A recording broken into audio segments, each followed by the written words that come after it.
Magandang araw mga bata! Kumusta? Si Kuya Red muli ito at may panibagong kwento na naman ako para sa inyo. Ang pamagat nito, Ang Lakas ng Oras. Kwento ni Asmaa Emara mula sa Let's Read Up. Tara na, mamati na, ikaw ang ako patira. Pamati kita at istorya, samit tayong nakabaraka. A story time, mag-enjoy kita.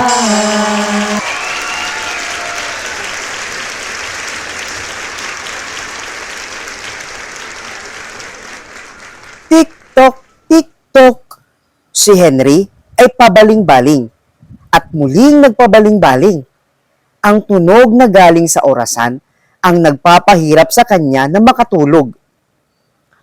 Ang segundong kamay sa orasan ang pinagmumulan ng ingay sa bawat segundong paggalaw nito. Sinubukan ni Henry na tanggalin ito. Ngunit ang segundong kamay ng orasan ay may ibang paraan.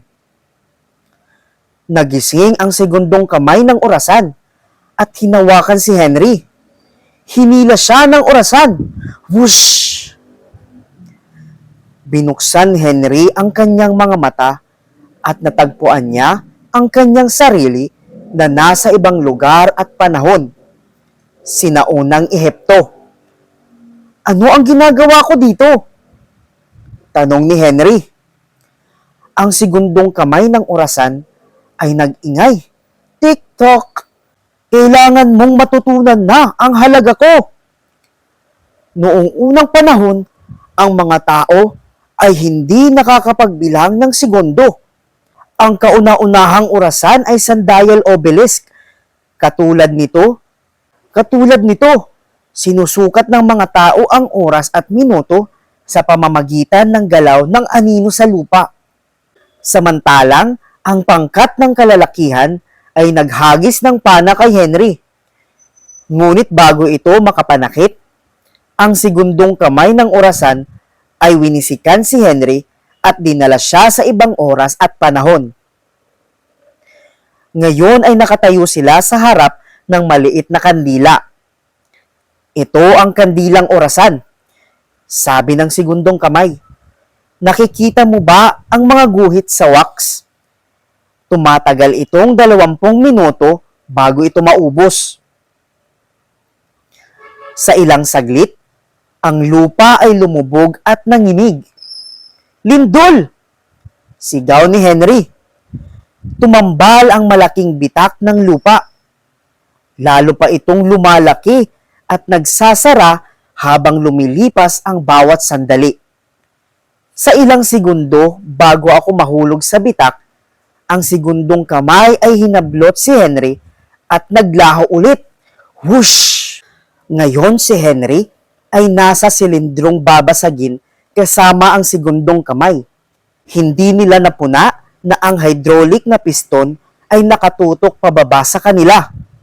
Ito ang kauna-unahang orasan na pinagagana sa pamamagitan ng merkuryo at engranade. Madaling paliwanag ng segundong kamay. Nakakamangha, sambit ni Henry. Ngunit tingnan mo. Ilang segundo bago sila mawasak ng piston. Whoosh! Si Henry ay biglaang naglalakad sa malubak na ibabaw. Tumingin siya pa ibaba. Nakita ang dalawang higanting gear na umiikot ng mabagal papunta sa kanya. Nasaan tayo ngayon? Tanong niya sa segundong kamay. Tayo ay nasa loob ng isang malaking ben, ang pinakakilalang toreng orasan sa buong mundo.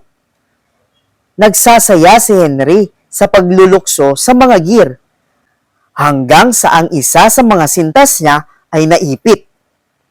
Hinihila at binatak ni Henry, ngunit hindi siya makaalis sa gear. Ang higanting kawit ay nagpaduyan papunta sa kanila. Malakas na ingay mula sa malaking kamay ng orasan. Tik-tak! Ang segundong kamay ay sumisigaw.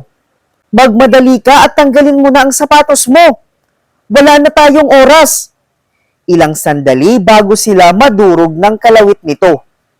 Ang segundong kamay ay hinila at naligtas si Henry. Whoosh! Sa isang kislap, natagpuan ni Henry na siya ay nagbalik sa kanyang silid. Ligtas at masaya. Wow! Kakaibang panaginip! At anong kakaibang ginawa ng segundong kamay? Bulalas ni Henry. Magandang sukatin ang bawat oras sa simpleng orasan sa aking silid. Siguro panahon na para ibalik ko ang segundong kamay kung saan siya nararapat. Nang umagang yon, may balita na nakapaskil sa telebisyon tungkol sa Malaking Ben, ang toring orasan kung saan niya iniwan ang kanyang sapatos. Huminto sa unang pagkakataon sa loob ng 128 taon. Hindi makapaniwala si Henry. Totoo ba ito? Talaga bang ang sapatos ko ang nagtigil sa loob ng Malaking Ben? Tanging ang orasan lamang ang makapagsasabi. O kaya naman, ang segundong kamay. Diyan po nagtatapos ang ating kwentong Ang Lakas ng Oras. Mga bata, pinapahiwatig sa kwentong ito ang halaga ng oras. Kaya dapat pahalagahan natin ang bawat oras na meron tayo. Huwag natin sayangin ito sa mga maling paraan. Ilaan natin ito sa mga mabubuting gawain, lalong-lalo na sa mga mahal natin sa buhay. Maraming salamat sa inyong pakikinig. Magkita-kita muli tayo sa susunod na linggo. Paalam!